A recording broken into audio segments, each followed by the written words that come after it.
Hey 12s, something big is going down in Seattle, and if you blink, you might miss the wildest twist of this entire preseason. What was supposed to be just another stretch of camp practices has turned into a whirlwind of changes. A young wideout has taken control of the offense, a rookie O-lineman is being pushed to his limit, and a sleeper name out of nowhere just got his shot, right when one of the heaviest hitters on defense stepped away from practice. So what's really behind all of this? Is it just typical preseason chaos, or is there something bigger being cooked up behind the scenes? Stick with me till the end to get the full picture, because it seriously feels like something massive is about to erupt in Seattle. But before we dive in, hit that like button, subscribe, and turn on those notifications, because if this really is the turning point we've been waiting for, you'll want to say you were here from the jump. Let's ride 12s! And trust me, this ain't the kind of preseason you just glance over, it's the kind you watch unfold with popcorn in hand. Let's kick things off with him, Jackson Smith-Njigba, our guy JSN. He's heading into his third year in the league, but for the first time, he's stepping in as the #1 wide receiver for the Seahawks. That's right, for the first time since he landed in Seattle, JSN isn't sitting behind DK Metcalf or Tyler Lockett on the depth chart. Both those vets are now suiting up for other teams, and Seattle's passing game now runs straight through the hands of the Ohio State standout. And man, the energy around him right now, it's different. You can feel it in the air at camp, like something big's about to break loose. And the coolest part? Even with all that weight on his shoulders, Jackson's still keeping it humble. He gave props to the guys who paved the way. I miss those guys, he told Seahawks insider Greg Bell. They showed me the ropes, and now I feel like it's my turn to give back. That quote says a lot more than just nostalgia, it shows growth. JSN knows he's the leader now, and that changes everything. He'll be lining up next to names like Cooper Kupp, MES, Torrey Horton, and Ricky White III.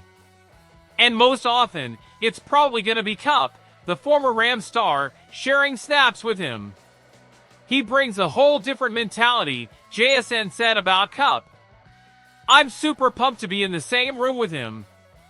And you can already see that connection building in camp. Kupp's still got plenty left in the tank, and he might be exactly what JSN needs, both technically and mentally, to take the next step. Now that Sam Darnold is running the offense, the chemistry between JSN and Kupp could become a serious weapon. And don't forget, the first preseason game is coming up fast, August 7th, against the Raiders. If this duo clicks the way it has in practice, we might be looking at the birth of Seattle's new dynamic duo. And honestly, if this combo stays healthy and locked in, it could be one of the most electric pairings we've seen since Lockett and Baldwin were cooking defenses. Speaking of growth, let's flip the script to the unit that took the hardest hits in 2024, the offensive line. Geno Smith was sacked 50 times last season, the most in his career. That number is just insane, and it shows how badly the pocket collapsed over and over again. So it's no surprise that Seattle's front office made the O-line a top priority in the 2025 draft, grabbing Gray Zabel, a 6 feet 6 inches, 316-pound beast out of North Dakota State. He's expected to start right away at left guard, going up against some of the nastiest D-linemen in the league. And his transition has been anything but smooth.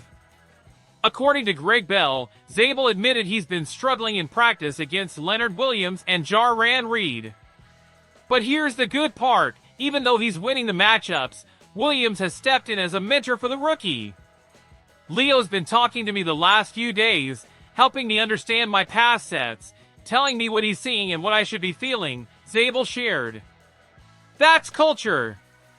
That's exactly the kind of brotherhood coach Mike McDonald is trying to build, fierce competition, but with real support.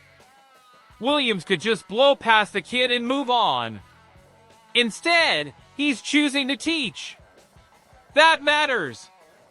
Zabel is raw talent, and with the right guidance, he could level up fast.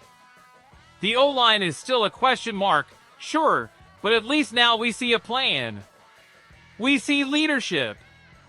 We see reps turning into progress. It's still early, sure, but the tone in Renton has definitely changed. You get the sense that every rep, every clash in the trenches, means something this year. Now let's hit the third big shift of the week, changes on the D-line. This group is clearly still a work in progress, and the latest move proves that. Seattle decided to waive nose tackle Justin Rogers, who had only just signed, and brought back Thor Griffith, an undrafted rookie who had a tryout during minicamp in May. Griffith isn't a household name, but he's got some interesting traits. He started his career at Harvard, where he racked up 132 tackles, 33.5 tackles for loss, and 13.5 sacks from 2021 to 2023. Then he transferred to Louisville in 2024, facing tougher competition and still posted 20 tackles, 4.5 TFLs, and 3 sacks. What jumps out about Griffith is his frame. He's 6 feet 2 inches, 304 pounds with a low center of gravity, built for the dirty work in the trenches. And this signing feels directly connected to another storyline, the absence of veteran Jonathan Hankins. Number 90 is on the non-football injury list with a back issue, and the team hasn't shared much on his status. Hankins was a rock last season and re-signed late in the offseason, but now he's already dealing with health concerns. Bringing in Griffith is clearly a precaution. If he shows enough in camp, he could earn a rotational role, maybe even as Hankins' emergency replacement. That's how fast things can shift at this level.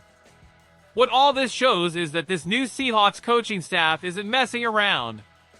Mike McDonald came in with a rep as a defensive mastermind, and he's building a roster with depth and smarts.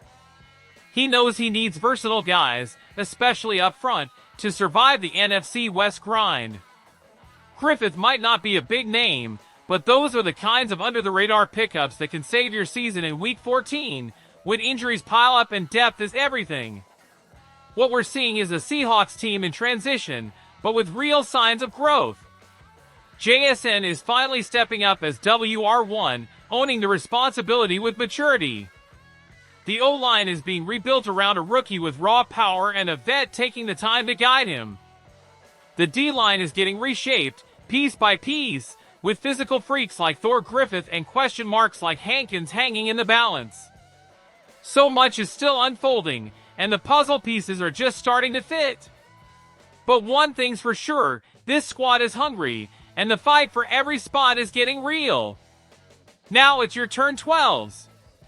Is JSN truly ready to take over this receiver room? Can Zabel hold the line and keep our quarterback upright? And will Griffith surprise everyone and grab his spot in a D-line full of unknowns? Drop your thoughts in the comments. I want to hear what Blue and Green Nation is feeling right now. And hey, don't forget to smash that like button, subscribe to the channel, and turn on notifications so you don't miss a thing. The season's knocking on the door, and we're gonna live every moment together, one snap at a time. Let's show the world what the 12s are all about. Go Hawks!